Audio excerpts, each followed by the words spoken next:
رب اشرح لی صدری ویسر لی امری واحلل عقدۃ من لسانی یفقہوا قولی۔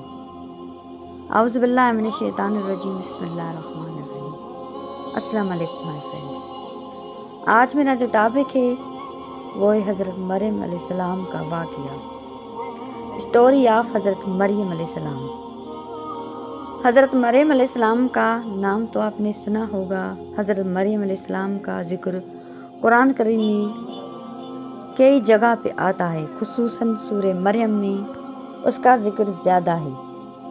آپ کے پیدا ہونے سے پہلے آپ کی والدہ نے اللہ سے منت مانگی کہ میرے یہاں اولاد ہوگی تو اس سے دنیا کا کوئی کام نہ لوں گی اور اسے اللہ تعالیٰ کے نظر کر دوں گی تاکہ تمام عمر عبادت اللہ ہی کرتا رہے۔ مگر جب لڑکے کی جگہ حضرت مریم پیدا ہوئی تو آپ کی والدہ بہت رنج ہوا، اب میں اپنی منت کیسے پوری کروں؟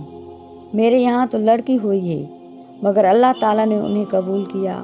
آپ کی والدہ نے کہا کہ میں ان کا نام مریم رکھتی ہوں اور اس کو اور اس کی اولاد کو شیطان مردود سے پناہ میں رکھتی ہوں۔ ان کو حضرت زکریا علیہ السلام کی نگرانی میں دے دیا گیا۔ یہ ہر وقت مسجد کے محراب میں بیٹھی عبادت کرتی تھی۔ اللہ تعالیٰ ان کو بے موسم پھل کھانے کو دیتا تھا۔ حضرت زکریا جب بھی ان کے پاس آتے اور ان کے پاس یہ چیزیں دیکھتے تو ان کو بہت تعجب ہوتا اور حضرت مریم سے پوچھتے، کہیں یہ چیزیں تمہارے پاس کہاں سے آئیں؟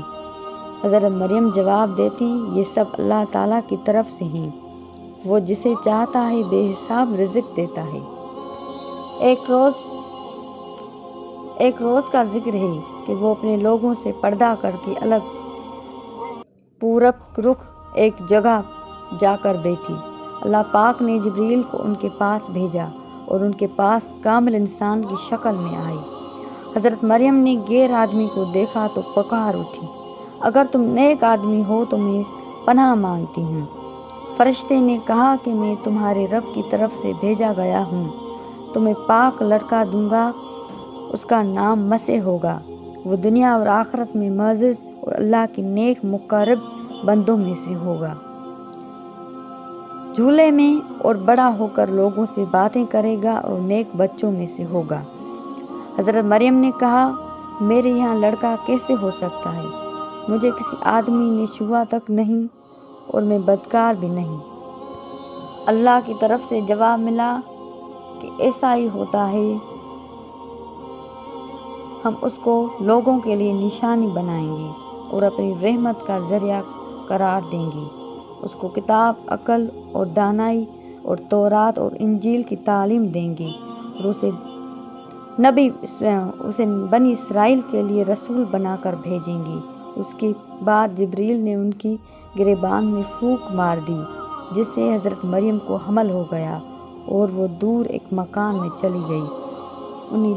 انہیں درد ہوا اور وہ ایک درد کی وجہ سے کھجور کے ایک درخت کے نیچے چلی گئی اور انہیں آواز آئی کہ تم غم نہ کر، رب نے تیرے پاس پانی کا چشمہ بہا دیا ہے اور کھجور کی جڑ پکڑ کر اپنی طرف ہلا، تجھ پر پکی پکی کھجوریں گر پڑیں گی، تو کھجوریں کھا اور چشمے کا پانی پی۔ بیٹے کو دیکھ کر اپنی آنکھیں ٹھنڈی کر، پھر اگر کسی آدمی کو اعتراض کرتا دیکھے تو کہہ دیا کر کہ میں نے اپنے رب کے لیے روزے کی منت مانی ہے، اس لیے میں کسی سے بات نہ کروں گی۔ حضرت مریم اپنے بچے کو لے کر قوم کے پاس آئی تو انہوں نے دیکھ کر کہا کہ تو نے بہت برا کام کیا، تیرا باپ اور تیری ماں دونوں میں سے کوئی بھی بد چلن نہ تھا۔ اپنے بچے کی طرف اشارہ کیا، مگر ان لوگوں نے کہا کہ ہم اس گود کے بچے سے کس طرح بات کریں؟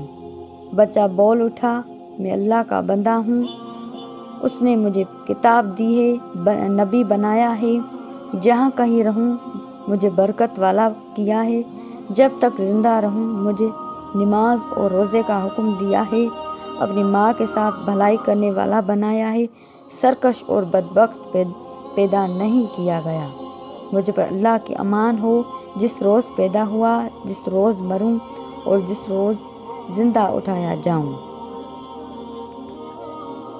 اللہ قرآن پاک مجید میں فرماتے ہیں کہ یہ تھے عیسیٰ مریم کے بیٹے جس میں جھگڑتے ہیں۔